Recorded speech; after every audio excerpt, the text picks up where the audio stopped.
Bienvenue sur ma chaîne Univers Nature et sa richesse. Si cet épisode est le dernier que je réalise, je serai satisfait, car il pourrait être un moyen de sensibiliser un grand nombre de personnes.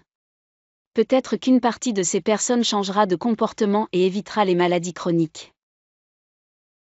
Ce qui me touche particulièrement, c'est qu'on trouve des personnes jeunes, récemment mariées, et ils se sentent déjà dépassés. C'est pourquoi je vous demande de prêter une attention particulière à cet épisode, du début à la fin, car j'ai des informations nouvelles à partager. Je veux que vous compreniez que la cause principale des maladies modernes est ce que l'on appelle le syndrome métabolique. En résumé, il s'agit d'un ensemble de maladies qui se regroupent, comme un groupe d'amis. Ce groupe est composé de 8 maladies chroniques. Imaginons que vous commenciez à consommer du sucre régulièrement. Le sucre blanc, qui est composé de 50% de glucose et 50% de fructose, semble innocent, mais il a un effet dévastateur sur votre organisme. Le glucose, bien qu'il fournisse de l'énergie à notre corps, est associé au fructose. Beaucoup de personnes disent que les fruits sont mauvais à cause de leur teneur en sucre, mais c'est une erreur. Les fruits sont une source naturelle de sucre, accompagnée de vitamines et de fibres, qui ralentissent l'absorption du sucre. En revanche, le sucre blanc est bien plus néfaste. Le sucre que nous consommons dans nos vies modernes, qu'il provienne de jus de fruits, de produits de boulangerie, de féculents ou de malbouffe, est responsable de nombreux problèmes de santé.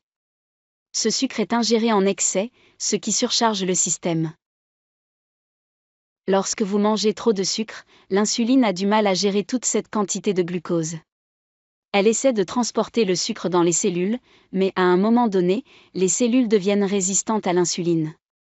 C'est à ce moment-là que vous commencez à prendre du poids. La résistance à l'insuline est un facteur clé de nombreuses maladies, et elle touche une grande partie de la population. Elle peut mener à des problèmes plus graves, comme des kystes ovariens chez les femmes, des troubles hormonaux, la perte de cheveux et l'apparition de poils.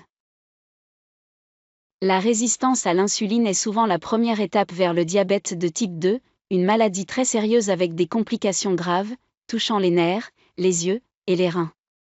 De plus, la consommation excessive de sucre déclenche l'inflammation dans le corps.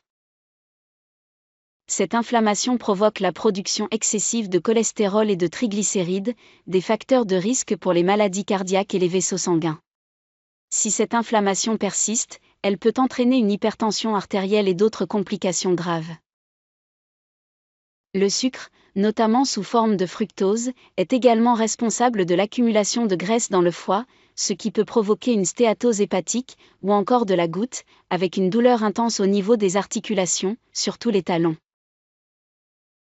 Enfin, la dernière maladie du groupe est la démence, ou Alzheimer, une conséquence de l'inflammation chronique due à une mauvaise alimentation. Ces maladies, qui apparaissent souvent ensemble, affectent de plus en plus les jeunes, les adolescents et les jeunes adultes. Il n'est pas rare de rencontrer des personnes qui souffrent de diabète, d'hypertension, de cholestérol élevé et de graisse sur le foie, tout à la fois. Le sucre ajouté dans notre alimentation n'est pas seulement celui que nous mettons dans nos boissons, mais aussi dans les produits transformés.